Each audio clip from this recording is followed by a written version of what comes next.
Welcome to the Sports Show. I'm Andy Marks. And I'm Byron Saucer.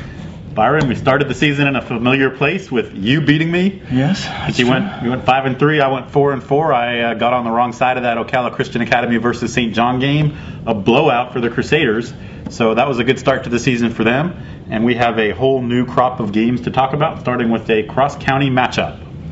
Yep, Lake, we're at Bellevue. This one should be interesting. A little surprised by Bellevue last week, 47-7 on the wrong side of Crystal River. A little shocking. Lake Weir struggled a bit, but put away the Villages kind of like we expected. Bellevue seems to have Lake Weir's number. The Hurricanes have only beaten them once with Jamal Thomas's now miracle run, I think it is, up there in Candler. But Bellevue handled them last year. Lake Weir comes in, on their way to the playoffs. Bellevue had struggled and laid a whipping on them. So I'm going to go with Bellevue again here in this one. I look for them to rebound, get that double wing going, 21-20. I thought that going into last week that, Bellevue owns Lake Weir. Lake Weir's not going to be able to defend that double wing. But, man, that game that Bellevue had over at Crystal River, that was ugly. Crystal River is not a program that's traditionally on a par with Bellevue. I would have thought maybe it would have been a little disappointing if it was a close game and Crystal River wins it by 40. Yeah. That is a trouble sign for me. I'd like to see Bellevue turn around and show that it was a fluke. Could well happen, but they could not stop Crystal River's running back Trevon Brooks, and I think that Lake Weir's quarterback Tracy Curry is every bit as dangerous. He's really, really hard to rein in. He might run wild in this game. I'm going to take a high-scoring game. I think that Bellevue offense will recover somewhat. I'm taking Lake Weir 38-34. All right. Moving on, we got Denellen at Westport. For me, this is a case of too much against too little.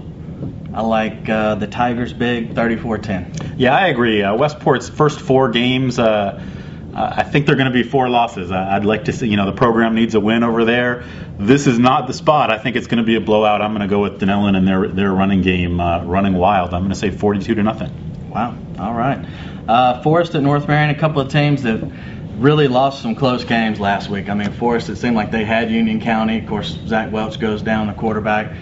They get beat late. And North Marion, had more than twice as much offense as St. Augustine. Special teams was their undoing. I don't know. If St. Augustine's the number 1 team in the state, then North Marion's probably number 2 because the Colts look really good. Chucky Looney played the best game I've seen him play in 3 years. Looked like Fran Tarkington out there. I mean, you could not tackle the kid, and he threw for almost 300 yards.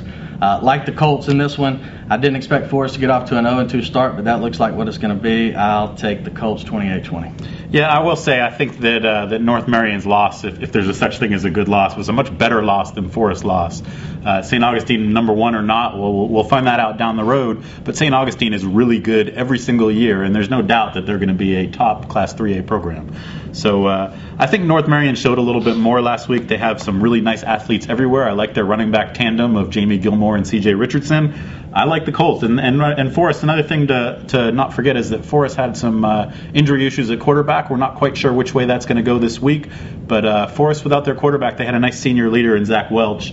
We'll see what his injury turns out to be. I'm taking the Colts. So I'm going to say 30-17. Moves us on to a team we already referenced, Ocala Christian Academy. Yeah. Big start to the year for them. They're playing Mount Dora Bible now on the road a week after really beating up St. John. And remember, St. John's a team that owned them for decades, it seemed like. So I think we're probably both on the same page here. I'm going to take OCA in a big win by 3 touchdowns. Yeah, he's getting on the bus week 2. I really like OCA. I don't know much about Mount Dora Bible, but I do know a little bit about OCA. They look really good. They look the part. I wouldn't be surprised to see them run the table this year and compete for that FCC crown. 41-13 OCA. So we've got St. John. I think St. John, this could be a struggling kind of year for the Saints. This is a game they can win. They're playing a Citrus County startup program, Seven Rivers Christian, small school. It's not a county that's really been known for great football at the big public schools. This is a startup. They may have a bright future down the road. I don't know, but I don't like them in their second game ever against St. John. So I'm going to go with the Saints in a big win. We'll call it a shutout, 32-0. Wow, all right. This is 11-man football, right? I think so. Okay. I think so. Seven Rivers coming in with 11 men. I'm going to take St. John in a close one, 10-7. And finally, interesting game over at Trinity Catholic. The Celtics probably looked a little worse than expected in their first week, a loss up there at Gainesville. Yeah. Vanguard has no complaints. They played Westport. It was 2 teams coming off a horrible season and needing a win. the Knights got a big one. So what do you think? Is this going to be a close game? It's the first edition this year of the public versus private Trinity Catholic battle. Everybody will be watching. What's going to happen? Yeah, I think it is going to be a little closer than people may think, and not because Trinity. I mean, they played Gainesville, a very good team, probably top 5, top 6 4A school. So I mean, that was a quality opponent, but they're still a little shaky. I think they have some things to iron out over there at Trinity. I think maybe they'll do that against Vanguard. Of course, Alex Castaneda, who coached Rob Henry over there last year, knows a lot about the Celtic offense, and they have some athletes on defense. I think they'll keep it close, but I like the Celtics 31-17. Yeah, a lot of interesting subplots, and if Vanguard stays in this game or even wins this game, that's going to be the talk of the town for some time to come.